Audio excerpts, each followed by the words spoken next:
ഞങ്ങൾ വരുന്ന ദിവസങ്ങളിൽ 2 ക്യാമറ അപ്പുറം ഇപ്പുറം ഓണായി നിൽപ്പുണ്ടായിരുന്നു. അപ്പോൾ അവരോട് പറഞ്ഞു, നിങ്ങളുടെ വിഷമങ്ങളും ബുദ്ധിമുട്ടുകളൊക്കെ ആർക്കെങ്കിലും എന്തെങ്കിലും ഉണ്ടായിട്ടുണ്ടെങ്കിൽ പറയൂ, നമ്മളത് വേണ്ടപ്പെട്ടവരെ അറിയിച്ച് നിങ്ങൾക്ക് അതിന് വേണ്ട നീതി വാങ്ങിച്ചു തരും എന്ന് പറഞ്ഞപ്പോൾ അവർ പാവങ്ങളായ കുറച്ച് ആൾക്കാർ അവരുടേതായ ഒരുപാട് വിഷമങ്ങൾ അവരിങ്ങനെ പറഞ്ഞു. അപ്പം അതെല്ലാം ഷൂട്ട് ചെയ്ത സമയത്ത് നമ്മുടെ ഉഷയും പ്രിയങ്കയെ കൂടി ചോദിച്ചു, എന്താണ് ഇതിങ്ങനെ ഷൂട്ട് ചെയ്യുന്നത്? അപ്പോൾ പറഞ്ഞല്ല, നമ്മുടെ ഒരു ഇത് കാണിക്കണമല്ലോ, നിങ്ങൾക്ക് ഇങ്ങനെയൊക്കെ ഉണ്ടായ കാര്യം അവരും കൂടെ ഒന്ന് അറിയണമല്ലോ, അപ്പോൾ അതുകൊണ്ടാണ് നമ്മളിത് ഷൂട്ട് ചെയ്യുന്നതെന്ന് ചോദിച്ചു. അപ്പോൾ അതവിടെ വെച്ച് നമ്മൾ ആ കൂട്ടായ്മ നടന്നുമില്ല, പിന്നെ അതങ്ങ് വീഡിയോ ചെയ്ത് അങ്ങ് പോയി. പക്ഷെ പലപ്പോഴും നമ്മൾ കുക്കിനോട് ചോദിക്കുമ്പോൾ കുക്ക് പറയുന്നത് സേഫായിട്ട് കയ്യിലുണ്ട്, അല്ലെങ്കിൽ നമ്മളതിൻ്റെ ഒരു പേരോട് പറഞ്ഞു, ഇടവേള ഏൽപ്പിച്ചു എന്ന് നമ്മുടെ അടുത്ത് പറഞ്ഞ്. പക്ഷെ അതിനുശേഷം പിന്നീട് ഇതിനെപ്പറ്റി വേണ്ട ഒരു പറച്ചിലുണ്ടായില്ല. അപ്പം അങ്ങനെ നോക്കുമ്പോൾ ഈ പറയുന്ന ഹാർഡ് ഡിസ്ക് ഇത് ആരുടെ കയ്യിലാണ്, ഇത് എവിടെ? അപ്പോൾ ഇന്നലത്തെ പരാമർശത്തിൽ പറയുന്നത് പാവം മരിച്ചു പോയ ലളിത ചേച്ചി ഉണ്ടായിരുന്നു. ലളിത ചേച്ചി അന്ന് ആ മീറ്റിങ്ങിലുണ്ട്. ചിലപ്പോൾ ലളിത ചേച്ചിയുടെ കയ്യിലായിരിക്കും. ലളിത ചേച്ചിയുടെ ആത്മാവ് മുക്കിനോട് മാപ്പ് കൊടുക്കട്ടെ എന്ന് ഞാൻ പറയാം. അവർ ജീവിച്ചിരിക്കുമ്പോൾ പറയുകയാണ് ലളിത ചേച്ചി ഇതിന് ഉത്തരം പറഞ്ഞേനെ. പിന്നെ വന്നത് അല്ലെങ്കിൽ പൊന്നമ്മ ബാബുവിൻ്റെ കയ്യിൽ, അല്ലെങ്കിൽ മഞ്ജുപിള്ളയുടെ കയ്യിൽ നിന്ന്.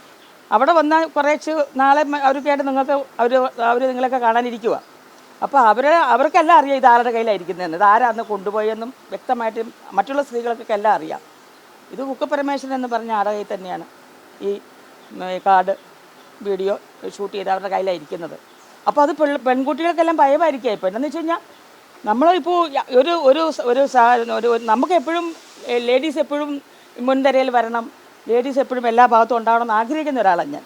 അപ്പം അങ്ങനെ വെച്ച് നോക്കുമ്പോൾ ഒരാൾ സെക്രട്ടറി ആവാൻ വേണ്ടി അതിന് മത്സരിക്കുമ്പോൾ നമ്മൾ വിചാരിക്കുന്ന ദൈവം ഇത്രയും ആൾക്കാരുടെ കാര്യങ്ങളൊക്കെ ചെയ്ത ഒരാൾ സെക്രട്ടറി ആവാൻ അതിന് പറ്റുന്ന ഒരാളല്ല. മീറ്റ് വന്നതിന് ശേഷമാണ് ഗ്രാമ കമ്മീഷൻ വരുന്നത്. അപ്പോഴെങ്കിലും ഇത് എവിടെയെങ്കിലും കൊണ്ടുപോയി ഞങ്ങൾക്ക് സ്ത്രീകൾക്കെതിരെ ഇങ്ങനെ പറഞ്ഞ കാര്യം എവിടെയെങ്കിലും ഇത് കൊണ്ടുപോയി ചെയ്യുമെന്ന് വിചാരിച്ചു.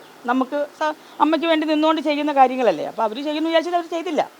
അത് ഞങ്ങൾ ചോദ്യം ചെയ്തു. അപ്പം നമ്മളൊരു പിന്നെ പെൺമക്കളൊരു വാട്സപ്പ് കൂട്ടായ്മ ഉണ്ടാക്കിയായിരുന്നു നമ്മൾ.